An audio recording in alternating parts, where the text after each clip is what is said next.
Hello everyone, welcome to IAS point. आज यहाँ पे हम लोग बात करेंगे अवसरों की समानता। ठीक है, तो हमारा ये चैप्टर चल रहा है इक्वलिटी का, और इससे रिलेटेड जो भी फैक्ट्स हैं वो सारी चीज़ें हम लोग यहाँ पे क्लियर करने वाले हैं। एंड काफ़ी चीज़ें क्लियर भी कर चुके हैं कि आपको ये समझ में आ गया होगा मेनली कि जो इक्वलिटी होता है वो क्या होता है। ठीक है, अब उसके बाद हम देखेंगे कि कहाँ कहाँ हमें इक्वलिटी चाहिए। काफ़ी सारे क्वेश्चंस उठे थे कि कैसी चाहिए, क्या चाहिए।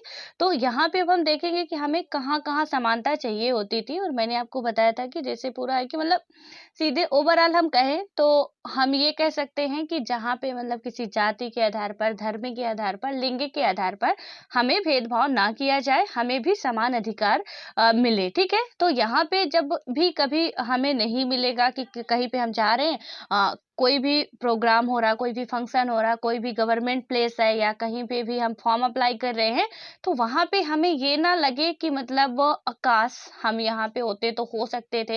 मतलब इस कैटेगरी में हमने अपना जन्म लिया, या इस कैटेगरी से बिलोंग करते हैं, या इस धर्म से आते हैं, या हमारा लिंग चेंज है, सो उसकी वजह से हमें कोई प्रॉब्लम हो रही है। ठीक है, तो जब हमारे अंदर वो भावना आती है हीनता वाली, तो कहीं ना कहीं हमें लगता है कि हाँ, हमें इक्वलिटी मिलनी चाहिए। एंड उसी के बारे में अभी हम लोग समझेंगे कि क्या कैसे होता है। यहाँ पे क्या होता है, अवसरों की समानता के बारे में बात की गई है कि मतलब जो भी है सबको समान अवसर के बारे में। तो इसमें देखते हैं कि क्या होता है कि समानता की अवधारणा में यह निहित है कि सभी मनुष्य अपनी दक्षता और प्रतिभा को विकसित करने के लिए तथा अपने लक्ष्य और आकांक्षाओं को पूरा करने के लिए समान अधिकार और अवसरों का हकदार है। ठीक है, तो और इसका क्या होता है कि इसका आशय यह है कि समाज में लोग अपनी पसंद और प्राथमिकताओं के मामलों में अलग हो सकते हैं। यानी कि आपकी पसंद अलग हो सकती है, सबकी पसंद अलग-अलग हो सकती है, डिफरेंट हो सकती है। ऐसा नहीं कि सबकी एक ही पसंद होगी। मैंने आपको बताया था कि जैसे हमें समानता भी चाहिए, तो हमें क्या है मतलब आपको किसी मान लीजिए कि आपको किसी जाति वर्ग के लिए क्या हो रहा है कि प्रताड़ित किया जा रहा है कि आपने अच्छे कुल में पैदा नहीं हुआ, अच्छे धर्म में के नहीं हो, तो आपको वहाँ पे हीनता देखनी पड़ रही है। ठीक है, कोई होगा जैसे मुझे है, तो मुझे जेंडर को लेके अपना देखना पड़ रहा है कि मतलब ऐसा लग रहा है कि काश स्त्री और पुरुष समान होते तो मेरे लिए भी बहुत अपॉर्चुनिटी होती, मैं भी कुछ कर सकती थी। तो यहाँ पे फिर अलग अलग डिफरेंसेस हो जाते हैं, बट सभी इसमें बताया गया है कि उसके हकदार होते हैं, समानता के अवसरों के हकदार होते हैं। ठीक है, और उसके बाद क्या होता है कि उनकी प्रतिभा और योग्यताओं में भी अंतर हो सकता है, और हम ये बात देख चुके हैं कैसे होता है प्रतिभा और जो भी उनकी योग्यता है उनमें डिफरेंस कैसे होता है। और हो सकता है कि इस कारण से कुछ लोग अपने चुने हुए क्षेत्रों में बाकी लोगों से ज़्यादा सफल हो जाएं। लेकिन क्या होता है, केवल इसलिए कि कोई क्रिकेट में पहले पायदान पर पहुंच गया या कोई बहुत सफल वकील बन गया, समाज को असमान नहीं माना जा सकता। यानी कि इसमें कोई मान लीजिए बहुत सक्सेसफुल पर्सन हो गया, कोई नहीं हुआ, तो अब वहां पे हम क्या करें कि उसे हर टाइम एनी टाइम हम उसे क्या करें, हीन दृष्टि से देखें। अरे जो हो गया सो हो गया, वो अपने लिए हुआ, वो हमारे लिए तो क्या हुआ। लेकिन उसकी वजह से हमें हीनता झेलनी पड़े, ये तो सरासर ये गलत होगा। ठीक है, यानी कि पूरे रूप से ये हम कह सकते हैं कि गलत होगा कि वो जो हुआ सो हुआ, वो वकील बना, जज बना, डीएम बना, सीएम बना, जो भी था वो बना। बट अब कोई हमें ये कहे कि उसने ऐसा किया, तुमने नहीं किया, हमें एनी टाइम उसका एग्जाम्पल लेके यदि सताया जाए, शोषित किया जाए, तो ये कहीं ना कहीं गलत होगा। और उसके बाद क्या होता है, लेकिन केवल इसलिए कि कोई क्रिकेट में पहले पायदान पर जो भी पहुंच गया या वकील बन गया, जो भी है, तो यहाँ पे बताया कि समाज को असमान नहीं माना जा सकता। दूसरे शब्दों में सामाजिक दर्जा, संपत्ति या विशेषताओं में समानता का अभाव होना महत्वपूर्ण नहीं है। लेकिन क्या होता है, शिक्षा, स्वास्थ्य और सुरक्षित आवास जैसी बुनियादी चीजों की उपलब्धता में असमानताओं से कोई समाज असमान और अन्यायपूर्ण बनता है।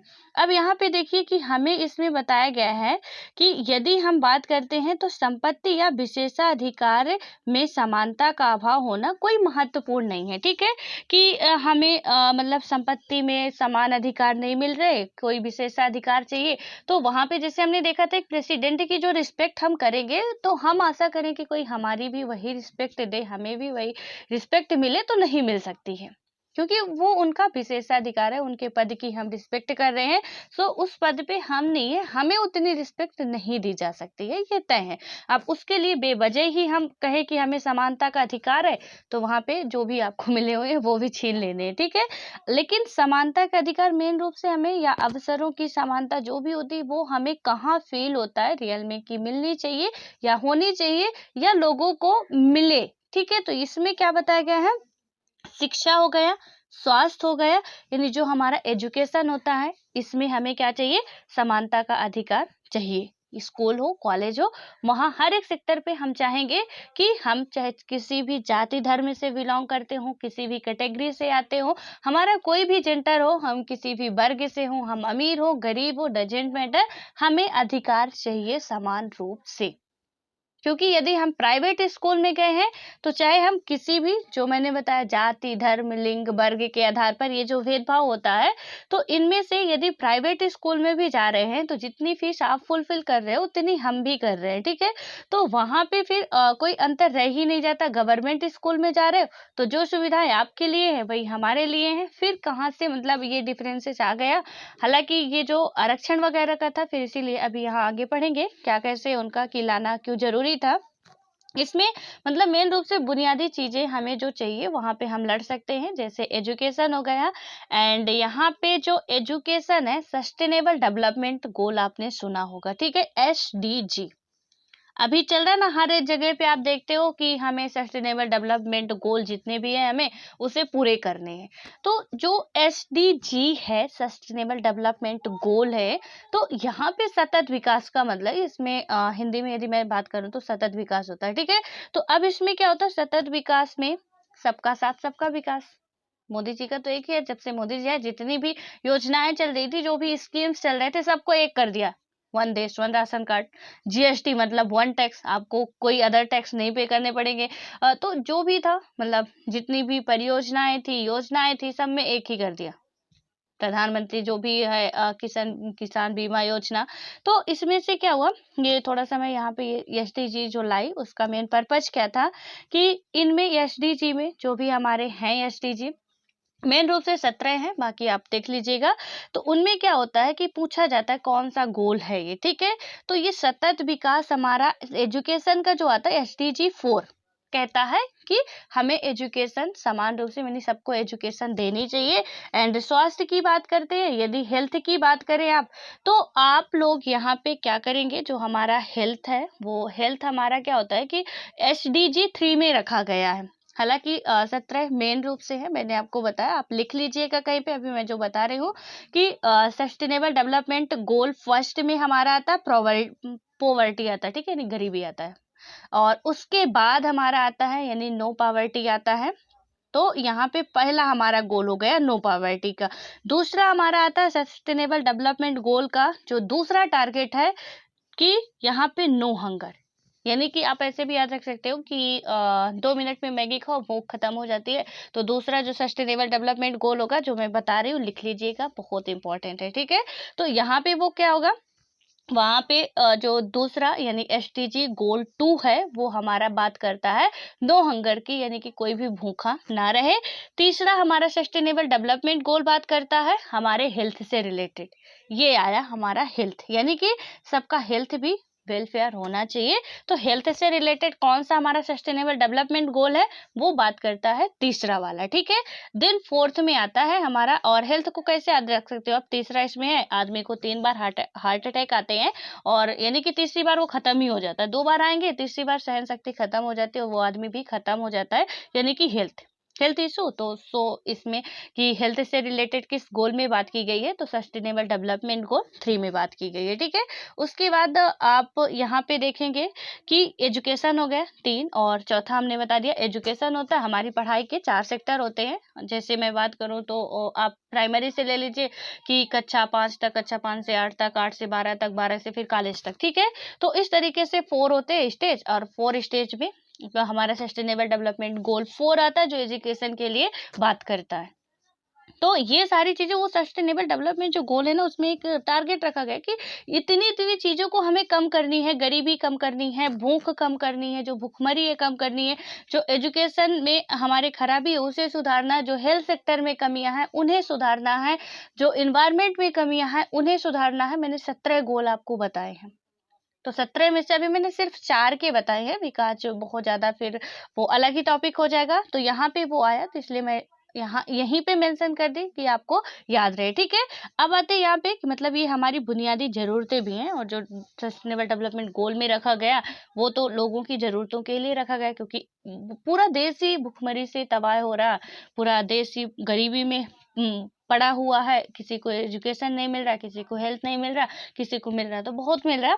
तो इस कारण यहाँ पे बताया गया, एंड इसमें बताया गया कि किसमें हमें करना चाहिए। सो ये पॉइंट आप नोट कर लीजिए कि कहाँ कहाँ अवसरों की समानता हमें उपलब्ध होनी चाहिए। जैसे हमारा शिक्षा हो गया, स्वास्थ्य हो गया, सुरक्षित आवास जैसी बुनियादी चीजों में, राइट। अब उसके बाद हमारा आता है कि प्रकृति और सामाजिक असमानताएं। इसमें मैंने एक बात और पूछी थी आपसे, जो हमारे अवसरों की समानता है, तो इसमें मैंने 2 आर्टिकल्स आपसे पूछे थे, आर्टिकल 15 एंड 16, ठीक है। हमारा आर्टिकल 15, हालांकि अशोक ने बताया था, बिल्कुल राइट आंसर भी है। तो इसमें क्या होता है कि आर्टिकल जो 15 हमारा होता है वो बात करता है कि जाति, धर्म, लिंग के आधार पर किसी भी सार्वजनिक प्लेस पर भेदभाव आपसे ना किया जाए। ये क्या कहता है? आर्टिकल 15 कहता है।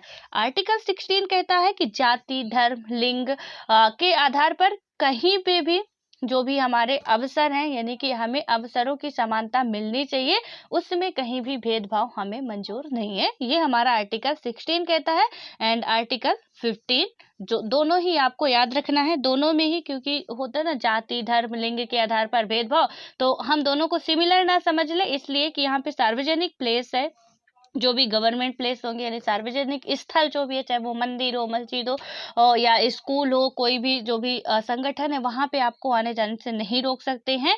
और फिर उसके बाद कि कहीं पे भी आपको अवसर की समानता चाहिए, तो वहां पे 16 हमारा आर्टिकल बात करता है। अब हम आते हैं इसमें कि प्राकृतिक और सामाजिक असमानताएं, ये कैसे हैं, इनको देखते हैं।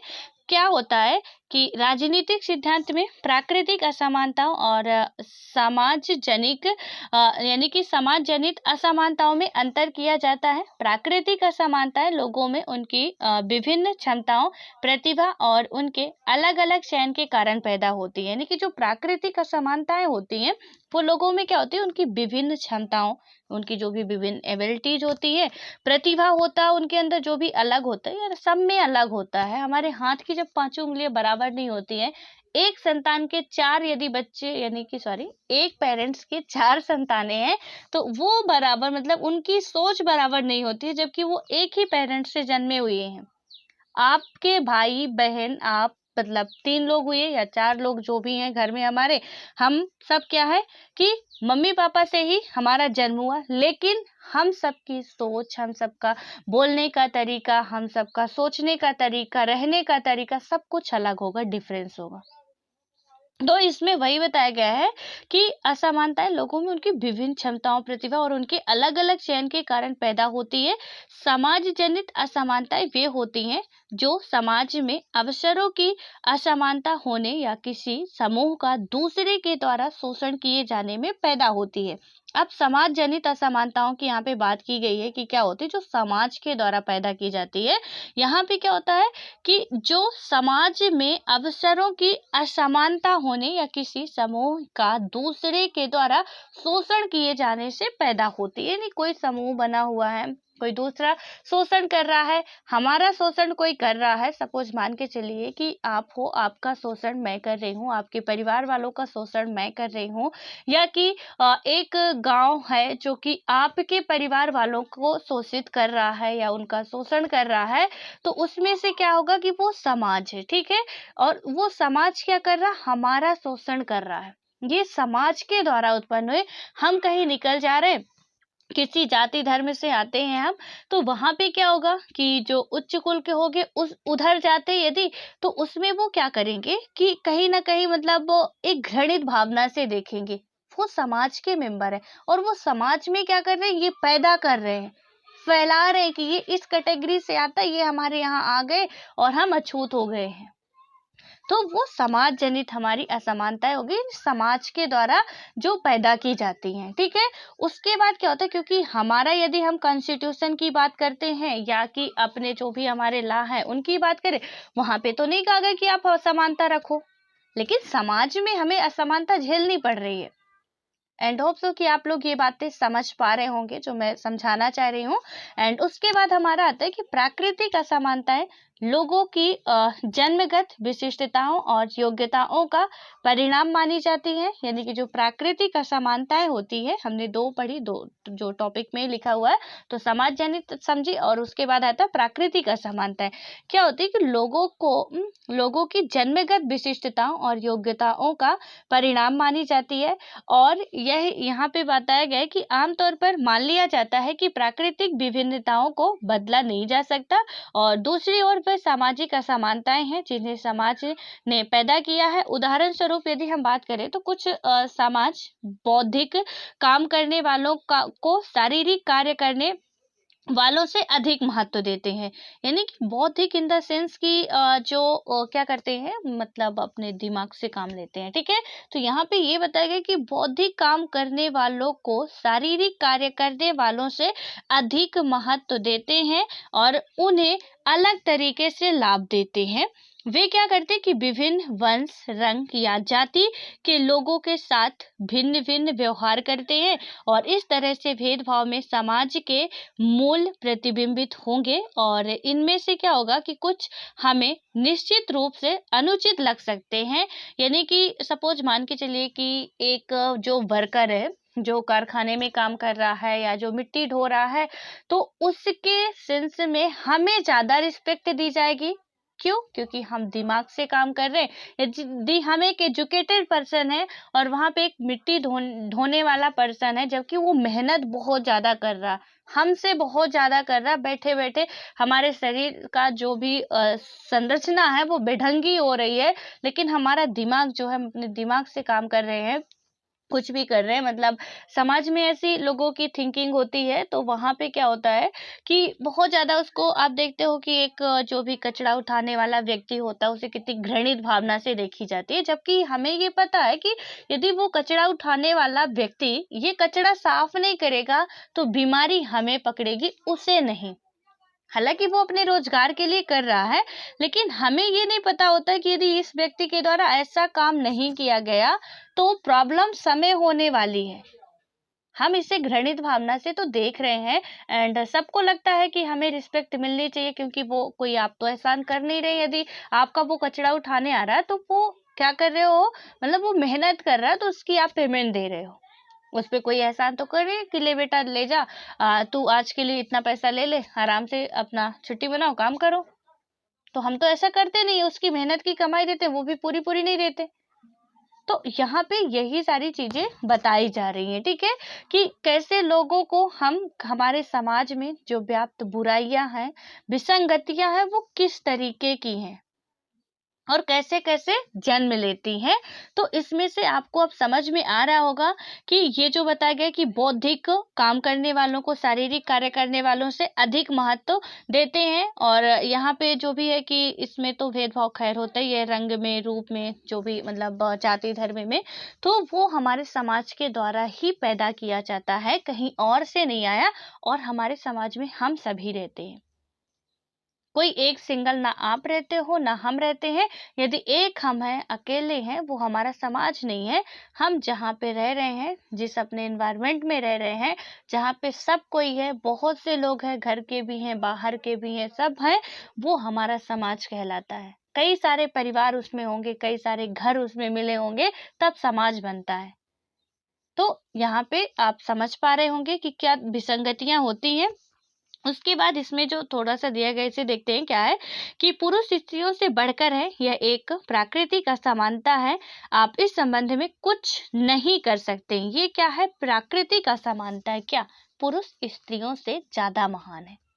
और ये बहुत दिनों से, कोई आज का ये बना नहीं है कि यहाँ पे कोई आज ऐसी मेंटेलिटी हो गई है। ये हमारे प्राचीन काल से ही ये सारी चीजें चली आ रही है। हालांकि आप जब ऋग वैदिक वगैरह पढ़ते हैं तो वहां पे हम देखते हैं कि जो भी लोपा मुद्रा उनको था कि वो सभा समिति जो भी थे कि वहाँ पे बैठ सकते थे, डिस्कस डिबेट कर सकते थे, पुरुषों के साथ में पार्टिसिपेट कर सकते थे। लेकिन धीरे-धीरे जो भी हुआ, उसके बाद से माना जाने लगा कि महिलाएँ जो होती हैं वो पुरुषों से क्या होती हैं, कमतर होती हैं, और ये हमारी एक प्राकृतिक असमानता बन चुकी है और आज भी और कभी भी इसे हम खत्म नहीं कर सकते हैं। इसमें बताया गया है, हालांकि सुधार चल रहा है, बट यहाँ पे ये पूरी तरीके से खत्म हो जाए ये किसी को एक्सेप्ट नहीं है और ना ही कोई करना चाहेगा इसे। तो इसमें से ये बताया गया कि प्राकृतिक असमानता है, मेरे हर विषय में तुमसे ज्यादा अंक आते हैं, मैं घर के काम में माँ का हाथ भी बटाती हूँ, तुम मुझसे बढ़कर मतलब बढ़कर कैसे हो। तो ये बोल रहा जब कि पुरुष मतलब कि इसमें बताया गया कि पुरुष स्त्रियों से बढ़कर है। तो इस लड़की ने क्या बोला है कि मेरे हर विषय में तुमसे ज्यादा नंबर आते हैं, यानी कि हर सब्जेक्ट में मैं तुमसे ज्यादा नंबर पाती हूँ, घर का काम भी करती हूँ, यानी कि मम्मी के साथ काम में हाथ भी बटाती हूँ, और मुझे मतलब क्या कमी है जो तुम मेरे से आगे हो। मेरे में फिर ऐसी क्या कमी है, ना तो तुम पढ़ने में हो, ना लिखने में हो, ना घर का काम करते हो, बस फोकट का खाना खा रहे हो, उसके बाद भी तुम क्यों महान हो, क्योंकि तुम पुरुष हो। तो इसमें ये यही बोल रहे दोनों का ये बातें लिखी गई हैं कि इनका मानना ये है कि पुरुष महान होते हैं, और ये कहते हैं कि आखिर हम क्यों महान नहीं है, मतलब महान नहीं बट इक्वल तो होना चाहिए। और जब ऐसे होता है तो इक्वलिटी अब यहीं पे हमें महसूस होती है कि अनइक्वलिटी है, हमें इक्वलिटी चाहिए कहाँ पे, कि ये जैसे हो गया, ये आपका सपोज मान के चलिए कि आपके घर में भाई और बहन आप दोनों लोग हो, ठीक है, आप कुछ भी नहीं कर रहे हो, सिर्फ आपका काम क्या है, खाना है और पढ़ना है, लेकिन उसके बावजूद भी ना तो आप अच्छे अंक ला पा रहे हो और ना तो घर के कामों में हाथ बटा रहे हो। लेकिन आपकी जो सिस्टर है, और हमेशा देखा जाता है और ऐसा होता भी है, ठीक है, कि आपकी जो सिस्टर है वो घर का काम भी करती है, हाथ भी बटाती है, उसके बावजूद वो आपसे अच्छे अंक ला रही है और हर एक काम में आपसे आगे है। तो फिर आप काहे के महान, क्योंकि आप पुरुष इसलिए महान हो और इसलिए महान बन के बैठे हो, बाकी तो कोई डिफरेंस हमें दिख नहीं रहा। और उस टाइम महिला को क्या लगेगा कि जब मैं इतना कर रही हूँ, ये कुछ नहीं कर रहा, तो इसे महानता क्यों मिल रही है, मुझे भी उतना ही अधिकार मिलना चाहिए, क्योंकि इतना करने के बावजूद भी हम क्या कहलाते, गिरे हुए कहलाते, कमजोर कहलाते, वीक कहलाते हैं, और ये स्ट्रॉन्ग पर्सन बन के घूम रहे हैं। तो इसमें से फिर हमें लगेगा ना कि हाँ यस, हमें समानता मिलनी चाहिए, यहाँ पे हमें समानता का एहसास होगा कि हमें अब मिलनी चाहिए समानता। एक महिला को लगेगा कि पुरुष के बराबर का ही हक हमें होना चाहिए। अब उसके आगे क्या होता है कि प्राकृतिक और समाज मूलक असमानताओं में फर्क करना इसलिए भी उपयोगी होता है कि इससे स्वीकार मतलब जो है, इससे क्या होता है कि इससे स्वीकार की जा सकने लायक और अन्यायपूर्ण असमानताओं को अलग अलग करने के मतलब अलग अलग करने में मदद मिलती है। लेकिन क्या होता है कि दो तरह की असमानताओं में फर्क हमेशा साफ और अपने आप स्पष्ट नहीं होता, यानी कि दो तरह की कोई असमानताएं हैं, तो इसमें बताया गया कि उनमें हमें फर्क करना है, तो थोड़ा सा इसमें कठिनाई होती है, ठीक है। उदाहरण के लिए यदि आप बात करो तो जब लोगों के बर्ताव में कुछ असमानताएं लंबे काल तक विद्यमान रहती हैं, यानी कि जब लोगों के बर्ताव में, रवैये में, उनका जो एटीट्यूड होता है उसमें हमें देखने को मिलता है कि असमानताएं बहुत लंबे समय तक है, तो क्या होता है कि वे हमें मनुष्य की प्राकृतिक विशेषताओं पर आधारित लगने लगती हैं। ऐसा लगने लगता है जैसे कि वे जन्मगत हो और आसानी से बदला नहीं जा सकता, यानी कि जब कोई लॉन्ग टाइम तक हम देखते रहते वही वही चीजें, तो फिर हमें लगने लगता है कि अब तो इसमें कोई भी चेंजेस ला नहीं सकता है, और ना तो इसमें लाया जा सकता है, यदि कोई कोशिश भी करे तो भी, ठीक है। तो क्योंकि वो हम लंबे टाइम से देख रहे हैं, अब मान के चलिए कि हम जो अभी ये हमने पढ़ा, जो भी इन दोनों की बहस थी, अब इसमें से मान के चलिए कि हमारे घर में जितनी पापा को रिस्पेक्ट दी जाती है उतनी मम्मी को नहीं दी जाती, जितनी अपने भैया को छूट मिलती है उतनी अपने को नहीं मिलती है। तो वहां पे क्या होगा कि धीरे धीरे लड़कियां भी एक्सेप्ट करने लगेंगी कि ऐसा होता ही है, यानी हम पैदा ही इसीलिए हुए हैं कि वो कहीं पे शायद हम इसी एनसीईआरटी में ही पढ़े थे कि लड़कियां कष्ट झेलने के लिए ही पैदा होती हैं। अभी आप फ्रांस की क्रांति पढ़े होंगे, तो वहाँ पे था कि जो मनुष्य होता है वो दुनिया में सिर्फ कष्ट झेलने के लिए पैदा होता है। उसी तरीके से यहाँ बात की गई कि जो लड़कियां होती हैं वो कष्ट झेलने के लिए पैदा होती हैं, यानी कि वो कष्ट सहने वाली मूरत होती हैं। तो इसमें अब वो कहीं न कहीं जो भी विचारधारा हमारी भी वही बन जाती है। और बिल्कुल आप अपने घर में ही देख सकते हैं कि आपकी जो भी मम्मी है, दादी है या बहन है, सबकी मेंटालिटी कुछ ऐसी बनी हुई है कि वो ख़ैर पुरुष है वो महान है, उनकी हमें रिस्पेक्ट करनी चाहिए। हम तो क्या है, बस हम इनके जो भी है कि आप इनकी सेवा करो, खाओ-पियो, बच जाए तो, नहीं बच रहा तो सो जाओ आराम से, उसके आगे का कुछ नहीं है, ठीक है? तो हालाँकि अभी ये हम एनसीईआरटी जो भी है पढ़ रहे हैं, यहाँ से बस एक हमारी जो माइंड है उसे ओपन करने की कोशिश की जा रही है। बट ये आपको कभी नहीं भूलना है, एक फैक्ट मतलब एक तरफा न्याय कभी या अन्याय नहीं करना है। हमें दोनों ही बातें सोचनी और समझनी पड़ेगी और उसके बाद ही कंक्लूजन में आना होगा कि ऐसी सिचुएशन होते हुए भी सुधार की ओर हम लोग बढ़ रहे हैं, यानी कि सुधार की ओर हम लोग बढ़ रहे हैं, ये बात आपको नहीं भूलनी है। क्योंकि आज कई सेक्टर में, यहाँ तक कि पायलट तक के लिए जो भी है, महिलाओं को युद्ध लड़ने तक की छूट मिल चुकी है। आप ऐसे एग्जाम्पल डाल सकते हैं कि वहाँ पे महिलाओं को अब क्या किया जा रहा है कि समान अधिकार दिया जाने की कोशिश की जा रही है और कई सेक्टरों में हम दे भी चुके हैं। हम ये भी बात कर सकते हैं। बट जो अभी बहुत टाइम से बना हुआ है, तो अब यहाँ पे सिर्फ मैं एक पुरुष को बस दोषी नहीं मानूंगी, क्योंकि आप लोग घर में हैं, परिवार में हैं, समाज में हैं यदि, तो आप लोग भी देखते होंगे, सुनते होंगे और समझते भी होंगे कि क्या कैसे है। यहाँ पे महिलाएं भी उतनी ही मुझे लगता है कि है, क्योंकि वो भी अब मान चुकी हैं। अब हम मान चुके हैं कि हमें यही मिलता है एंड हम यही इसी के लिए पैदा ही हुए हैं। तो कहीं न कहीं जब वो आगे नहीं बढ़ना चाहती तो कोई आगे बढ़ाना भी नहीं चाहता, और जो बढ़ना चाहती हैं उन्होंने आंदोलन किए, संघर्ष किए, उनकी भी हम लोग हिस्ट्री कहानियाँ पढ़ चुके हैं कैसे क्या होता है। सो इसके बाद अब क्या होता है, यहाँ पे यदि हम बात करते हैं, तो इसमें बताया गया कि वो लंबे समय तक विद्यमान रहती है और ऐसा लगने लगता है कि जैसे कि वे जन्मगत मतलब जन्मगत हो और आसानी से बदली नहीं जा सकती है। उदाहरण के लिए औरतें अनादिकाल से अबला कही जाती हैं, ठीक है? उन्हें भीरू और एवं पुरुषों से क्या होता था कि जो भी हमारे औरतें होती थी, उन्हें प्राचीन काल से, तो मैंने आपको हालांकि पहले ही समझा दिया। अब इसमें क्या होता है कि वीरू एवं पुरुषों से कम बुद्धि का माना जाता था।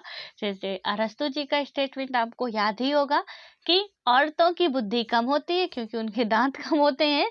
तो उन्हें क्या माना जाता था कि पुरुषों से कम बुद्धि का माना जाता था। यहाँ पे ये नहीं कि कम इनमें योग्यता, कम बुद्धि भी मानी जाती थी कि जो औरतें होती हैं वो मूर्ख होती हैं, मतलब उनमें बुद्धि नाम की चीज नहीं होती है। जो आप कह दोगे वो करेंगी, बाकी वो कुछ भी, मतलब उनके अंदर कोई क्वालिटी नहीं होती है, ठीक है? जिन्हें विशेष संरक्षण की जरूरत थी, इसलिए यह मान लिया गया था कि औरतों को समान अधिकार से वंचित करना न्याय संगत है। अब यहाँ पे क्या हुआ था कि इसमें माना जाता है कि बुद्धिहीन जो माना जाता है कि उनमें बुद्धि कम होती है, इसमें क्या था कि कुछ टाइम कभी ऐसा भी आया जब उन्हें अपने रक्षा के लिए किसी विशेष संरक्षक की जरूरत थी।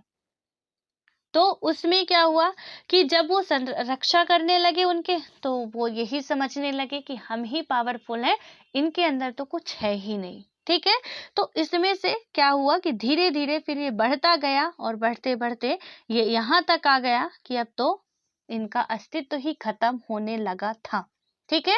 उसके बाद क्या होता है कि औरतों को समान अधिकार से वंचित करना न्याय संगत वो समझने लगे। अफ्रीका में काले लोग उनके औपनिवेशिक शासकों द्वारा कम बुद्धि वाले निरे बच्चे, यानी कि जो निरे बच्चे और महज शारीरिक श्रम, खेलकूद और संगीत में बेहतर माने गए। यह धारणा दास प्रथा जैसी संस्थाओं को न्यायोचित ठहराने में प्रयुक्त हुई, ठीक है? तो यहाँ पे ये जो मतलब पहले दास प्रथा वगैरह चलता था कि आप दास रखते थे या खरीदते थे या कोई दान भी दे देता था। तो उसके बाद क्या होता है कि ऐसे सभी मानकों और मूल्यांकनों पर जब अब सवाल उठाए जा रहे हैं, उन्हें प्राकृतिक लक्षणों पर आधारित मानने से अधिक जनता की शक्ति और राष्ट्र की सत्ता के बीच के फर्क का प्रतिबंधित, यानी कि प्रतिबिंब माना जाता है। प्राकृतिक विशिष्टता की धारणा से एक और समस्या उत्पन्न होती है, वह यह कि प्राकृतिक मानी गई कुछ विभिन्नताएं अब अपरिवर्तनीय नहीं रही। यानी कि इसमें बताया गया है कि कुछ यहाँ पे अब ऐसी विभिन्नताएं भी है जो अपरिवर्तनीय नहीं रही, जिन्हें हम परिवर्तन कर सकते हैं। उदाहरण स्वरूप क्या होता है कि चिकित्सा प्रकृति यानी कि चिकित्सा विज्ञान और तकनीकी विज्ञान में ने विकलांग व्यक्तियों का समाज में प्रभावी ढंग से काम करना संभव बना दिया है। आज कंप्यूटर नेत्रहीन व्यक्ति की मदद कर सकते हैं। पहियादार कुर्सी और कृत्रिम यानी कि जो व्हील चेयर होता है हमारा, इसमें बताया गया कि हम अब असमानताओं को कहीं न कहीं कम कर सकते हैं। और किसके द्वारा अभी तक कम किया जा चुका है, तो हेल्थ जो भी हमारा मतलब हेल्थ साइंस है या एजुकेशन है, एंड उसके बाद है कि जो हमारा टेक्नोलॉजी है, प्रौद्योगिकी है। तो प्रौद्योगिकी के प्रगति से भी व्यक्तियों का क्या है कि समाज में प्रभावी ढंग से काम करना संभव हो पाया है। और जो कंप्यूटर है नेत्रहीन व्यक्ति की मदद कर सकता है। पहियादार कुर्सी और कृत्रिम पाँव शारीरिक अक्षमता के निराकरण में क्या करता है, हमारा सहायता या सहायक हो सकते हैं। यहाँ तक कि कॉस्मेटिक सर्जरी से किसी व्यक्ति का शक्ल सूरत यानी किसी व्यक्ति की शक्ल सूरत भी बदली जा सकती है। प्रसिद्ध भौतिकविद स्टीफन हॉकिंस शायद ही चल या बोल सकते हैं। ठीक है, जो स्टीफन हॉकिंस थे वो शायद ही चल या बोल सकते हैं, पर उन्हें विज्ञान में बड़ा योगदान किया है। आज अगर विकलांग लोगों को उनकी विकलांगता से उबरने के लिए जरूरी मदद और उनके कामों के लिए उचित पारिश्रमिक देने से इस आधार पर इनकार कर दिया जाए, यानी कि जो स्टीफन हॉकिंस हैं वो क्या थे, बिल्कुल भी सिर्फ और सिर्फ उनका माइंड काम करता था। वो पूरे तरीके से पैरालिसिस थे, उनका कुछ भी काम नहीं करता था, हाथ पैर मुंह कुछ नहीं काम करता था, ना बोल पाते थे, बस देख रहे थे और उनका माइंड जो था वो काम कर रहा था। ठीक है, तो इसमें यही बताया गया है कि अब इधर यदि हम क्या करें कि अच्छा रिस्पेक्ट देने, उनके काम के लिए उचित पारिश्रमिक देने या कि उनका वेतन देने, इस आधार पर हम इनकार कर दे या कर दिया जाए कि प्राकृतिक रूप से वे कम सक्षम है, तो यह अधिकार लोगों को अन्यायपूर्ण लगेगा। अब यहाँ पे क्या लगेगा, ये जो अधिकार है उन्हें अन्यायपूर्ण लगेगा, क्योंकि जो एक हम में योग्यता नहीं, आप में योग्यता नहीं, हम बहुत अच्छे हैं, एकदम फिट फाट है, कुछ सब कुछ है, लेकिन हमारे अंदर वो एबिलिटी नहीं है जो स्टीफन हॉकिंस के पास है, कि उन्होंने बहुत सारे शोध किए हैं। जबकि सिर्फ वो पूरा उनकी बॉडी आप देखेंगे वो व्हील चेयर में ही बैठे रहते थे। यदि गूगल में उनकी आप पिक सर्च करेंगे इमेज, तो वहां से आप देख पाएंगे कि सिर्फ उनका दिमाग चलता था। ठीक है, यानी कि पूरा हाथ पैर जितना भी था सब कुछ उनका बेकार था। वो व्हील चेयर में एक बैठे रहते थे, लेकिन अब उनकी योग्यता के बराबर कोई व्यक्ति योग्य भी नहीं था। तो उनकी रिस्पेक्ट हम इसलिए ना करें कि वो प्राकृतिक रूप से मतलब कमजोर है या सक्षम नहीं है, तो इसमें ये तो कहीं ना कहीं बहुत ही ज्यादा गलत होगा कि वहां पे हम क्या कहेंगे, अब अन्याय हो रहा है, यहाँ पे उन्हें समान अधिकार मिलने चाहिए। जो एक नॉर्मल साइंटिस्ट को आप दे रहे हो, उन्हें भी उतने ही हक मिलने चाहिए। बखूबी हमारे देश में विदेश में हर जगह उन्हें रिस्पेक्ट मिली और आज भी नाम उनका जाना जाता है।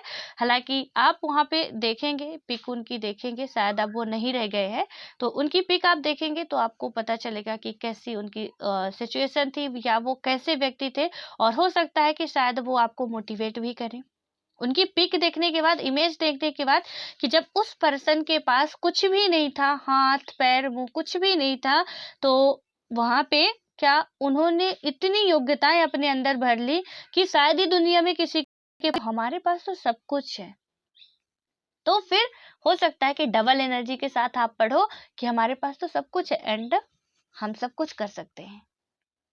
और आप देखिएगा उनकी पिक आज जरूर, गूगल में आपको मिल जाएगी इजीली, तो वहां से आप देख सकते हैं। उसके बाद क्या होता है कि इन सब जटिलताओं के कारण प्राकृतिक और सामाजिक असमानताओं के बीच के फर्क को किसी समाज के कानून और नीतियों का निर्धारण करने